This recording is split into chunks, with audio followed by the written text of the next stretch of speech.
fortnight on from the 6-0 defeat to Spain, Germany has made a decision on Joachim Löw. The DFB, the German equivalent of the Football Association, have made their decision. A statement has come out and they're backing him. They're going to stand by Joachim Löw. They're going to give Yogi a chance to take this team into Euro 2021, and they're going to put their trust into their man once again for a 7th straight major tournament. Now, obviously, a lot of backlash from that 6-0 defeat to Spain around a fortnight ago. The media were definitely against Joachim Löw and his backroom staff. The country as a whole, the public, if you look at the reaction of the fans, were against Joachim Löw. A recent poll on a very popular German news website, there were two options. Are you backing Joachim Löw, or would you like to see him replaced? It was 90% to 10 in favour of letting him go and finding a replacement. So clearly people are not on the side of Joachim Löw, or anyway the people who participated in that poll, and the people who tend to voice their opinions online don't tend to be in favour of Joachim Löw. Nevertheless, the people that make the decisions and the people that matter in this conversation, are behind Joachim Löw, and they have decided to hand him their trust.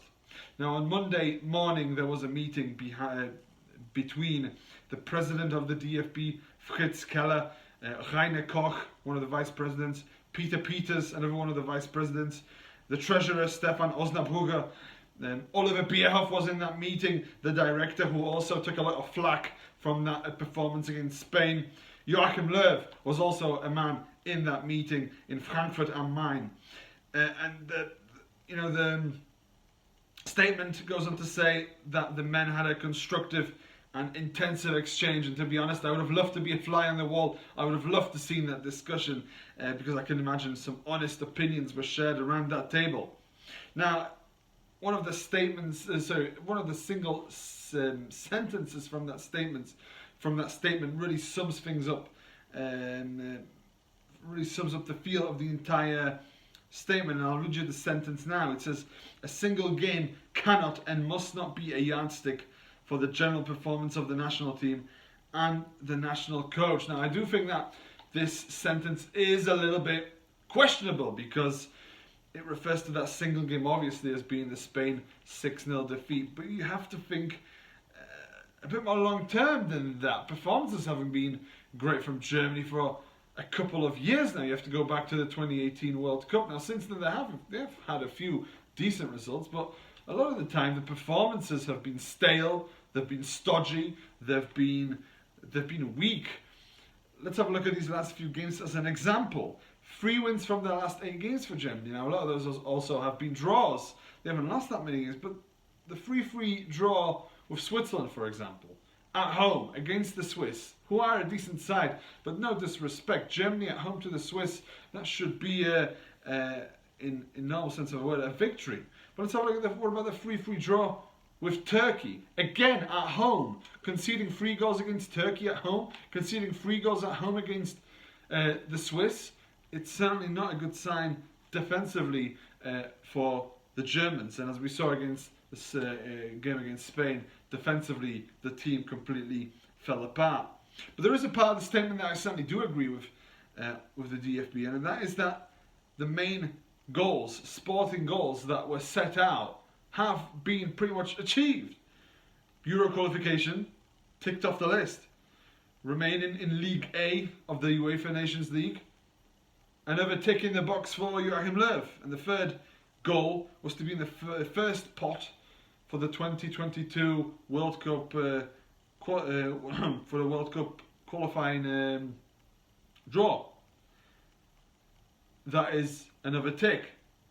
Now, Löw continues to have the trust of the DFB. He is contracted with the national team until 2022. But there is a further aspect than that, because obviously Germany will host the 2024 European Championships, and Germany will undoubtedly want to win it. Playing at home, playing on their own turf, I'm sure the goal will be no less than a victory. So for them, it is really important to build up towards that tournament. Now, is Löw the man to build up to that 2024 tournament, to that competition, or will they put their trust into somebody else by the time the 2022 rolls around? I think these next two major tournaments will certainly be an indicator for DFB whether they need to make a change or not. Euros 2021 will be the 7th major tournament for Joachim Löw. He's been in charge for a long time. He's performed well in previous tournaments. He's obviously won the World Cup in 2014. He's had 199 internationals now under his belt. He could reach 200 by the summer, unless anything changes. He's been in office longer than any other current national coach, so I guess a little bit of respect has to be given to Joachim Löw in spite of these recent performances. I mean, nobody is perfect. Nothing can go well forever, but I do think that he may be entitled to one more opportunity here at these Euros, and if that should in turn go well, why not World Cup 2022 sticking by Löw?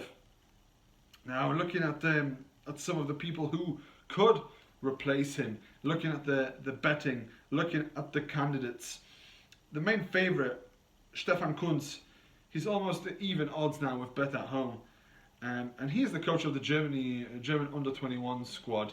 And if anybody is to replace Joachim Löw, I would think Stefan Kuntz will be the man to do it. Partially because he is the manager of the under-21s. He's had a lot of success now with the under-21s, and you have to think by the time Euro 2024 comes into play, where Germany will really want to have some success in that tournament, this is the man who will have had a lot of time with these players in the under-21 squad, and these players will most likely be the ones representing the German national side come that tournament. The next man on the list is Miroslav Klose, who's 4-1 to take over from Joachim Löw. He's the current Bayern Munich assistant. You know, you can't count it out. He's second on the list for a reason. Definitely a contender. Jurgen Klopp, the Liverpool manager at this moment in time.